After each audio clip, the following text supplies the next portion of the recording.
C'est ce qui se passe en Libye, c'est comme dans tous les pays arabes, comme on a une absence totale de la démocratie. Donc quand il vient un président,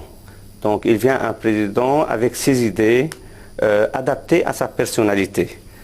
Et à la fin, donc, il va gouverner le peuple selon ses idées, quelquefois des idées qui ne sont pas adaptées à la civilisation actuelle, et quelquefois des idées adaptées, par exemple, à quelque chose du tribu, ou bien de sa famille, ou bien des choses comme ça.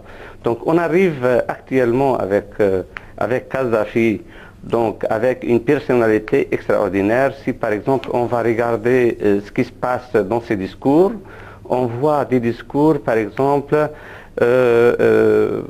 comme quelqu'un par exemple qui a perdu sa tête et qui commence à parler n'importe quoi à gauche et à droite sans avoir un discours basé par exemple sur le traitement d'une révolution par exemple importante. Et enfin, donc il y a une protestation, je crois, ça fait 42 ans que les peuples sont gouvernés par ces genres des idées, donc ils ont le droit d'avoir des protestations, mais en même temps, il n'y a pas un président, par exemple, qui va répondre à ces genres de protestations, mais il va répondre, par exemple, par des crimes, ou bien à écraser les gens, ou bien à donner par exemple des idées n'importe quoi, à envoyer les avions pour pour écraser les gens, mais heureusement le peuple arabe il commence à se réveiller. Donc c'est pas comme il y a 40 ans, actuellement il y a des peuples qui ont vécu par exemple dans tout le monde, il y a une civilisation qui a commencé en 79 par la révolution par la révolution iranienne qui a amené la majorité des peuples à voir un petit peu ses gouverneurs. Donc ce qui se passe en Libye actuellement, donc c'est un réveil de tous les peuples, c'est pas seulement le peuple de la Libye, c'est tous les réveils du peuple arabe. Et les grands problèmes, c'est toujours la démocratie qui est absente complètement.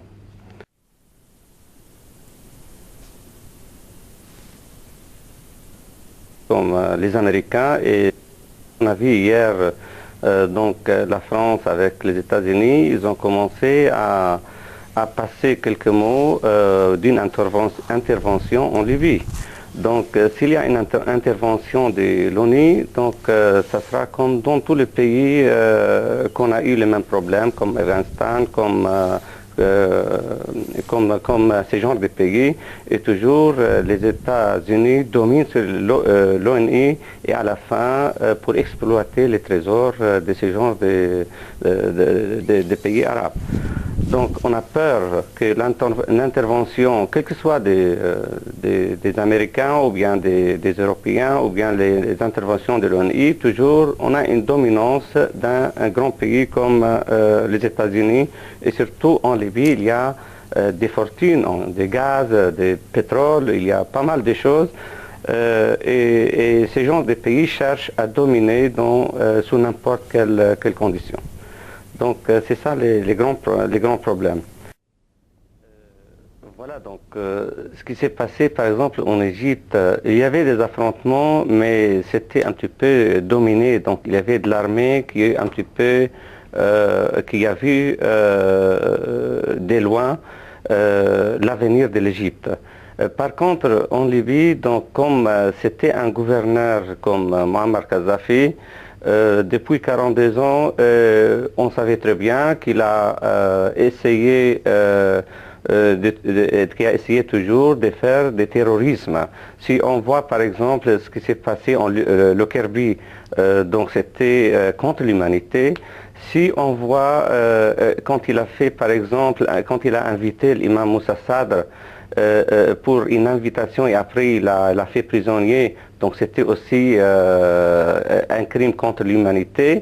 Et qu'est-ce qu'il a fait à l'époque, Moussa Sadr? Il a fait seulement, il était pacifique au Liban, il était pacifique dans les pays arabes, il a essayé de faire des solutions, et Kadhafi il avait un rôle négatif contre ça et il a fait ces genres de terrorisme contre le Liban. Il a essayé par exemple de faire, de participer ou bien d'aider un parti politique contre l'autre et il a fait des désordres. Donc chez nous, à l'époque, on avait des événements depuis 1975. Donc ce qui s'est passé en Libye, donc on voit dans l'armée, donc il n'y a pas de quelque chose organisé comme on a vu en Égypte. En Égypte, donc c'était, ou bien le peuple et l'armée, ils ont travaillé ensemble pour arriver à une solution positive pour l'avenir de l'Égypte. Par contre, en Libye, donc, il y a, si on voit les discours de Kadhafi, donc il a encouragé les crimes, il a encouragé de tuer, de suivre quelqu'un d'une maison à une autre, etc.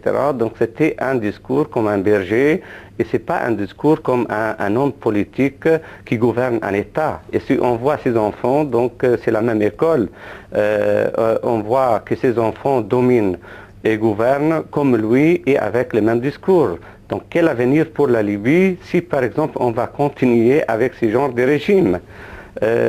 Donc quelqu'un qui va écraser un peuple pacifique, qui demande que la démocratie, qui demande de traiter par exemple quelques problèmes qui existent en Libye depuis 42 ans. Mais Muammar Kadhafi, donc il avait une méthode depuis 42 ans, il n'a pas changé. Il s'est basé sur par exemple une folie quelconque et voler les trésors du peuple libyen. Donc, ce que j'ai entendu hier, il y avait 131 milliards de dollars. Donc, ça fait une fortune importante, plus que ce qui a volé Moubarak, 80 000 dollars. Donc, 131 milliards de dollars. Donc, ça peut nourrir les pays arabes pendant 4 ans. Donc, c'est une fortune importante qu'il a volée devant le peuple libyen et ça ne peut pas continuer comme ça.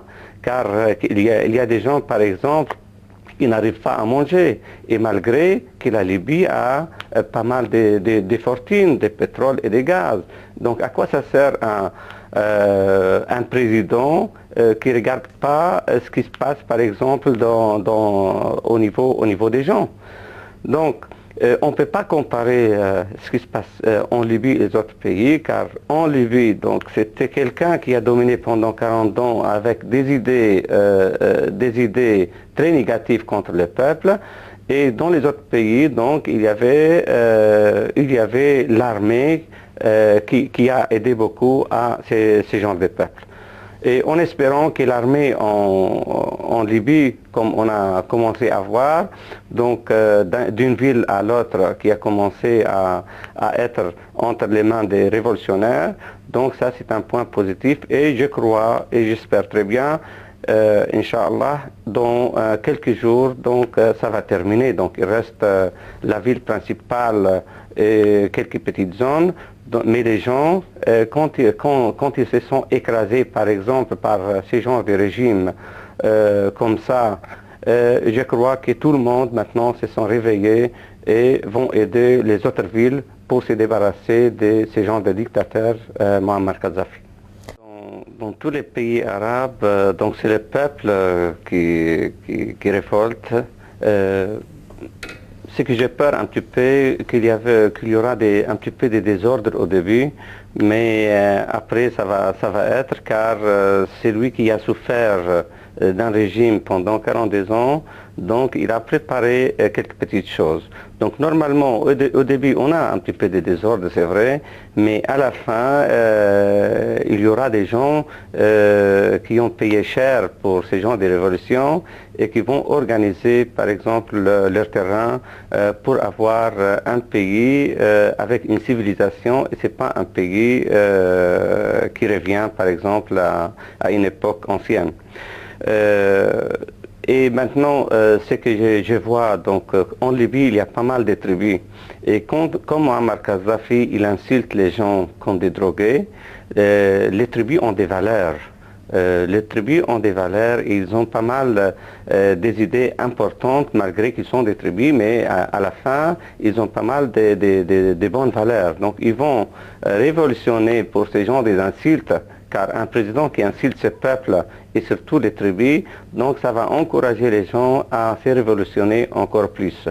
Et je crois que les pays arabes actuels, ou bien les peuples arabes actuellement, sont beaucoup éveillés si on revient par exemple à 40 ans ou bien 30 ans.